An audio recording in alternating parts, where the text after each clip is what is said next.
വളരെ ഈസി ആയിട്ട് ഉണ്ടാക്കാൻ പറ്റുന്ന രണ്ട് സ്നാക്സാണ് ഇന്ന് ഞാൻ കാണിക്കുന്നത്. കുട്ടികൾക്ക് വൈകുന്നേരം സ്കൂളിൽ നിന്ന് വരുമ്പോഴൊക്കെ ഉണ്ടാക്കി കൊടുക്കാൻ പറ്റിയ വളരെ ഈസി ആയിട്ടുള്ള രണ്ട് സ്നാക്സാണ്. ബ്രെഡും മുട്ടയുമാണ് ഇതിൽ രണ്ടിലുള്ള മെയിൻ ഇൻഗ്രീഡിയൻസ്. ഇതെങ്ങനെയാണ് ഉണ്ടാക്കുന്നതെന്ന് നോക്കാം. ബ്രെഡ് ചേർത്ത മുട്ട ബുർജിയും പിന്നെ ചട്നി കബാബുമാണ് ഇന്ന് ഞാൻ ഉണ്ടാക്കുന്നത്. ആദ്യം തന്നെ നമുക്ക് എഗ്ഗ് ചേർത്ത ചട്നി കബാബ് എങ്ങനെയാണ് ഉണ്ടാക്കുന്നതെന്ന് നോക്കാം. ഇതിന് മുട്ട കബാബ് എന്നും പറയാറുണ്ട്. ഇതിന് വേണ്ടിയിട്ട് ഞാൻ 3 മുട്ട പുഴുങ്ങാൻ വെച്ചിട്ടുണ്ട്. മുട്ട റെഡിയാകുമ്പോഴേക്കും നമുക്ക് ഇതിനുള്ള ചട്നി റെഡിയാക്കാം. അതിന് വേണ്ടിയിട്ട് 1 കപ്പ് തേങ്ങ ചിരകിയത് എടുത്തിട്ടുണ്ട്. പിന്നെ ഒരു പച്ചമുളക്, 2-3 അല്ലി വെളുത്തുള്ളി, ചെറിയ കഷ്ണം ഇഞ്ചി, ഒരു ചെറുനാരങ്ങയുടെ പകുതി എടുത്തിട്ടുണ്ട്. പിന്നെ കുറച്ച് മല്ലിയില. നമുക്കിതൊക്കെ ഒരു മിക്സിയുടെ പൊടിക്കുന്ന ജാറിലേക്ക് ഇട്ട് കൊടുക്കാം. പച്ചമുളക് ഞാൻ ഒരെണ്ണം മാത്രമേ എടുത്തിട്ടുള്ളൂ. നല്ല എരിവ് വേണമെന്നുള്ളവർക്ക് കൂടുതൽ ചേർക്കാവുന്നതാണ്. അതുപോലെ മല്ലിയിലൊക്കെ നിങ്ങളുടെ ഇഷ്ടത്തിനനുസരിച്ച് എടുക്കുക. ചെറുനാരങ്ങ ഇതിലേക്ക് പിഴിഞ്ഞു കൊടുക്കാം. ഇനി ഇതിലേക്ക് ആവശ്യത്തിനുള്ള ഉപ്പ് ചേർത്ത് കൊടുക്കാം. ഇതെല്ലാം കൂടി നന്നായിട്ടൊന്ന് അരച്ചെടുക്കാം. ഒട്ടും വെള്ളം ചേർക്കരുത്. ഇതിവിടെ നന്നായിട്ടൊന്ന് അരച്ചെടുത്തിട്ടുണ്ട്. ഇത് നമുക്കൊരു ബൗളിലേക്ക് മാറ്റി വെക്കാം. തേങ്ങാ ചട്നി മുഴുവനും ബൗളിലേക്ക് മാറ്റിയിട്ടുണ്ട്. ഇനി നമുക്കിതിന് വേണ്ടിയിട്ട് ആവശ്യമുള്ളത് ബ്രെഡാണ്. ഞാനിവിടെ 12 പീസ് ബ്രെഡ് സൈഡൊക്കെ കട്ട് ചെയ്ത് എടുത്തു വെച്ചിട്ടുണ്ട്. 6 മുട്ട കബാബാണ് നമ്മൾ ഉണ്ടാക്കുന്നത്. അതിന് വേണ്ടിയിട്ട് 12 പീസ് ബ്രെഡ് വേണം. അതുപോലെ മുട്ടയും നന്നായിട്ട് വെന്തതിന് ശേഷം ഞാൻ ഓരോന്നും 2ആയിട്ട് കട്ട് ചെയ്ത് വെച്ചിട്ടുണ്ട്. പിന്നെ ഒരു ബൗളിൽ അല്പം വെള്ളം എടുത്തിട്ടുണ്ട്. ഇനി ബ്രെഡിൽ നിന്നും ഒരെണ്ണം എടുത്തിട്ട് വെള്ളത്തിലൊന്ന് മുക്കിയെടുക്കാം. ചെറുതായിട്ടൊന്ന് മുക്കിയെടുത്താൽ മതി. എന്നിട്ട് ആ വെള്ളം ഒന്ന് പിഴിഞ്ഞ് കളയുക. ഇങ്ങനെ ആകുമ്പോൾ ബ്രെഡ് നല്ല സോഫ്റ്റായിട്ട് നമുക്ക് നല്ല ബോൾസാക്കി എടുക്കാൻ സുഖമായിരിക്കും. ഇനി നമ്മൾ ഉണ്ടാക്കി വെച്ച ചട്നിയിൽ നിന്നും 1 ടേബിൾ സ്പൂൺ ഈ ബ്രെഡിൻ്റെ മുകളിലേക്ക് ഇട്ട് കൊടുക്കാം. കട്ട് ചെയ്ത് വെച്ച മുട്ടയും 1 പീസ് ഇതിൻ്റെ മുകളിലേക്ക് വെച്ച് കൊടുക്കാം. ഇത് നമുക്കൊരു പ്ലേറ്റിലേക്ക് വെക്കാം. എന്നിട്ട് മറ്റൊരു പീസ് ബ്രെഡ് എടുത്തിട്ട് അതും വെള്ളത്തിലൊന്ന് മുക്കിയെടുക്കാം. എന്നിട്ട് വെള്ളം പിഴിഞ്ഞ് കളയുക. ഇനി ബ്രെഡ് ആദ്യത്തെ ബ്രെഡിൻ്റെ മുകളിൽ വെച്ച് കൊടുത്തിട്ട് രണ്ടും കൂടെ നന്നായിട്ട് ഒട്ടിച്ച് നന്നായിട്ട് ഉരുട്ടിയെടുക്കുക. നമ്മൾ വെള്ളത്തിൽ മുക്കിയതുകൊണ്ട് തന്നെ പെട്ടെന്ന് തന്നെ നന്നായിട്ട് ഒട്ടിപ്പിടിച്ചോളും. പിന്നെ നിങ്ങളുടെ കയ്യിൽ വലിയ ബ്രെഡാണ് ഉള്ളതെങ്കിൽ ഇങ്ങനെ 2 എണ്ണം എടുക്കേണ്ട ആവശ്യമില്ല. ഒരു ബ്രെഡ് തന്നെ എടുത്തിട്ട് ഇതുപോലെ നല്ല ബോളാക്കിയിട്ട് എടുത്താൽ മതി. ഇതിപ്പോൾ എൻ്റെ കയ്യിലുള്ളത് ചെറിയ ബ്രെഡ് ആയതുകൊണ്ടാണ് ഞാൻ 2 ബ്രെഡ് എടുത്തിട്ട് ഇങ്ങനെ ചെയ്യുന്നത്. നന്നായിട്ട് ഉരുട്ടി നല്ല ബോൾ പോലെ ആക്കി എടുക്കുക. ഇത് ഒട്ടാൻ ബുദ്ധിമുട്ട് തോന്നുകയാണെങ്കിൽ കുറച്ചുകൂടി വെള്ളം ഒന്ന് നനച്ചു കൊടുത്താൽ മതി. വിരലുകൊണ്ട് തൊട്ടിട്ടൊന്ന് നനച്ചു കൊടുത്ത് നന്നായിട്ട് ഉരുട്ടിയെടുക്കുക. ഇത് ഒരെണ്ണം ഇവിടെ റെഡി ആയിട്ടുണ്ട്. ഇതുപോലെ നമുക്ക് മുഴുവൻ ബ്രെഡും നല്ല ബോൾസ് ആക്കിയിട്ട് എടുക്കാം.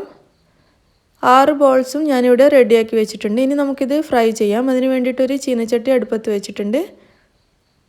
ഇത് ചൂടാകുമ്പോൾ ഇതിലേക്ക് ആവശ്യത്തിനുള്ള ഓയിൽ ഒഴിച്ചു കൊടുക്കാം. ഓയിൽ നന്നായിട്ട് ചൂടായിട്ടുണ്ട്. ഇനി നമ്മൾ റെഡിയാക്കി വെച്ച ബോൾസ് ഇതിലേക്കിട്ട് നന്നായിട്ട് ഫ്രൈ ചെയ്തെടുക്കാം. 3 ബോൾസ് ഞാൻ ഇതിലേക്ക് ഇട്ട് കൊടുത്തിട്ടുണ്ട്. ഒരു മീഡിയം ഫ്ലെയിമിൽ വെച്ചിട്ട് ഫ്രൈ ചെയ്താൽ മതി.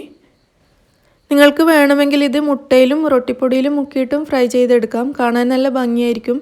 പക്ഷെ 4 മണിക്കൊക്കെ നമ്മൾ പെട്ടെന്നൊക്കെ ഉണ്ടാക്കുന്ന സമയത്ത് അതൊക്കെ ചെയ്യാൻ വലിയ മെനക്കേടായിരിക്കും. ഞാൻ ചെയ്യാറില്ല. നിങ്ങൾക്ക് വേണമെങ്കിൽ അങ്ങനെ ചെയ്തെടുക്കാം. കാണാൻ നല്ല ഭംഗിയായിരിക്കും.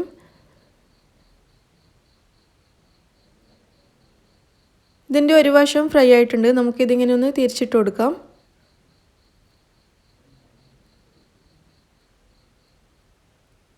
എന്നിട്ട് മറ്റേ വശവും കൂടി നന്നായിട്ട് ഫ്രൈ ആവുന്നത് വരെ വെയിറ്റ് ചെയ്യാം.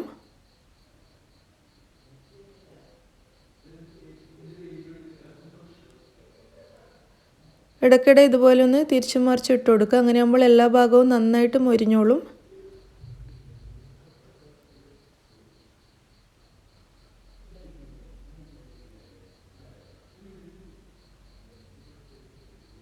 ഇതിവിടെ റെഡി ആയിട്ടുണ്ട്. നമുക്കിത് പ്ലേറ്റിലേക്ക് മാറ്റാം. എല്ലാ ഭാഗവും നല്ല ഗോൾഡൻ കളറായി വന്നിട്ടുണ്ട്.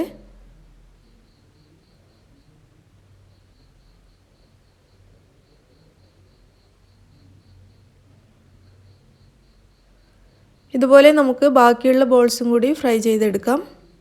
അങ്ങനെ നമ്മുടെ മുട്ട കബാബ് അല്ലെങ്കിൽ ചട്നി കബാബ് ഇവിടെ റെഡിയായി കഴിഞ്ഞു. ബ്രെഡൊക്കെ നന്നായിട്ട് മൊരിഞ്ഞ് നല്ല ഗ്രീൻ ചട്നി മുട്ടയൊക്കെ കൂടി കഴിക്കാൻ വളരെ ടേസ്റ്റാണ്.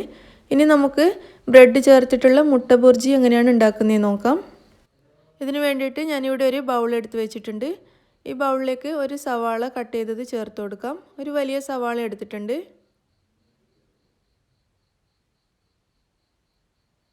ഇതിലേക്ക് കുറച്ച് മല്ലിയില അരിഞ്ഞത് ചേർത്ത് കൊടുക്കാം. ഒരു 1.5 ടേബിൾ സ്പൂണോളം മല്ലിയില ഉണ്ടാവും. അല്പം കറിവേപ്പില ചേർക്കാം. ഒരു പച്ചമുളക് പൊടിയായിട്ട് അരിഞ്ഞത് ചേർക്കാം. എരിവ് കൂടുതൽ വേണമെങ്കിൽ കൂടുതൽ പച്ചമുളക് ചേർക്കുക. ഒരു ചെറിയ തക്കാളി ചെറുതായിട്ട് കട്ട് ചെയ്തതും കൂടി ചേർക്കാം. ഇനി ഇതിലേക്ക് 2 മുട്ടയാണ് ചേർക്കേണ്ടത്.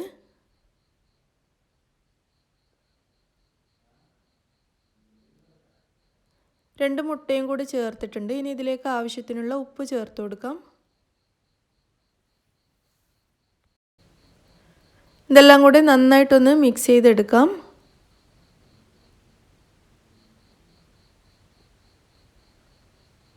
ഒരു ഹാൻഡ് വിസ്ക് വെച്ചോ ഫോർക്ക് വെച്ചോ നന്നായിട്ട് മിക്സ് ചെയ്യാം.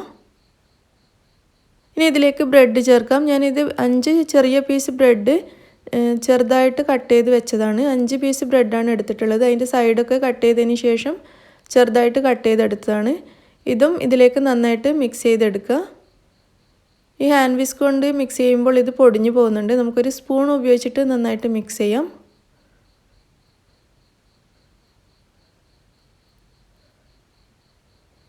ഇനി നമുക്ക് എഗ് ബുർജി റെഡിയാക്കാം. അതിന് വേണ്ടിയിട്ട് ഞാനൊരു ഫ്രൈങ് പാൻ അടുപ്പത്ത് വെച്ചിട്ടുണ്ട്. ഇത് ചൂടാകുമ്പോൾ ഇതിലേക്ക് 1/2 ടേബിൾ സ്പൂൺ ഓയിൽ ചേർക്കാം. ഓയിൽ എല്ലാ ഭാഗത്തും ഒന്ന് ചുറ്റിച്ചു കൊടുക്കാം. ഓയിൽ നന്നായിട്ട് ചൂടായിട്ടുണ്ട്. ഇനി നമ്മൾ റെഡിയാക്കി വെച്ച മിക്സ് ഇതിലേക്ക് ചേർത്ത് നന്നായിട്ട് ഫ്രൈ ചെയ്തെടുക്കാം. നിങ്ങൾക്കിതിലേക്ക് എരിവിന് വേണമെങ്കിൽ കുരുമുളക് പൊടി ചേർക്കാം. പിന്നെ കുട്ടികൾക്കൊക്കെ അധികം എരിവ് വേണ്ടി വരില്ല. അപ്പോൾ നോക്കിയിട്ട് ചേർത്താൽ മതി. നന്നായിട്ടൊന്ന് ഫ്രൈ ചെയ്തെടുക്കുക. ഇതിലുള്ള മുട്ട നന്നായിട്ട് വെന്ത് ഇതിലെ ബ്രെഡൊക്കെ ഒന്ന് ഫ്രൈ ആയിട്ട് വരണം. അത്ര വരെ നന്നായിട്ട് ഇതിങ്ങനെ ഇളക്കി ഫ്രൈ ചെയ്യാം. അതുപോലെ ഇതിൽ ചേർത്തിരിക്കുന്ന ഉള്ളിയും തക്കാളിയൊക്കെ നന്നായിട്ടൊന്ന് ഫ്രൈ ആയി വരണം. അല്പം ഫ്ലെയിം കൂട്ടി വെച്ചിട്ട് തന്നെ ചെയ്താൽ മതി. ചെറിയ തീയിൽ ചെയ്യണ്ട. ഇതിവിടെ റെഡി ആയിട്ടുണ്ട്. മുട്ടയും ബ്രെഡും ഒക്കെ നന്നായിട്ട് ഫ്രൈ ആയിട്ടുണ്ട്. നമുക്കിത് അടുപ്പത്തു നിന്ന് മാറ്റിയിട്ട് ഒരു പ്ലേറ്റിലേക്ക് വിളമ്പാം. ബ്രെഡ് ബുർജി ഞാൻ പ്ലേറ്റിലേക്ക് മാറ്റിയിട്ടുണ്ട്. അങ്ങനെ നമ്മുടെ ബ്രെഡ് ബുർജിയും ഇവിടെ റെഡിയായി കഴിഞ്ഞു. രണ്ടും നമുക്ക് വളരെ പെട്ടെന്ന് ഉണ്ടാക്കിയെടുക്കാൻ പറ്റിയ സ്നാക്സാണ്. വൈകുന്നേരമൊക്കെ കുട്ടികൾക്ക് പെട്ടെന്ന് ഉണ്ടാക്കി കൊടുക്കാം. ബ്രെഡ് ബുർജി നമ്മൾ ഓംലെറ്റും ബ്രെഡും കഴിക്കില്ലേ, ഏകദേശം ആ ഒരു ടേസ്റ്റ് തന്നെയാണ്. അതുപോലെ നല്ല മൊരിഞ്ഞ ബ്രെഡോട് കൂടിയ ചട്നി കബാബും വളരെ ടേസ്റ്റാണ്. ഇത് മിക്ക ആൾക്കും അറിയുന്ന റെസിപ്പി തന്നെയായിരിക്കും. എന്നാലും അറിയാത്തവർക്ക് വേണ്ടിയിട്ട് ഞാൻ കാണിച്ചതാണ്. ഇത് നിങ്ങളെല്ലാവരും ട്രൈ ചെയ്ത് നോക്കൂ. ഇഷ്ടമായിട്ടുണ്ടെങ്കിൽ അഭിപ്രായം അറിയിക്കൂ. അതുപോലെ നിങ്ങൾക്ക് ഇഷ്ടമായിട്ടുണ്ടെങ്കിൽ നിങ്ങളുടെ ഫ്രണ്ട്സും റിലേറ്റീവ്സും ഒക്കെ ആയിട്ട് ഇത് ഷെയർ ചെയ്യാൻ മറക്കരുത്.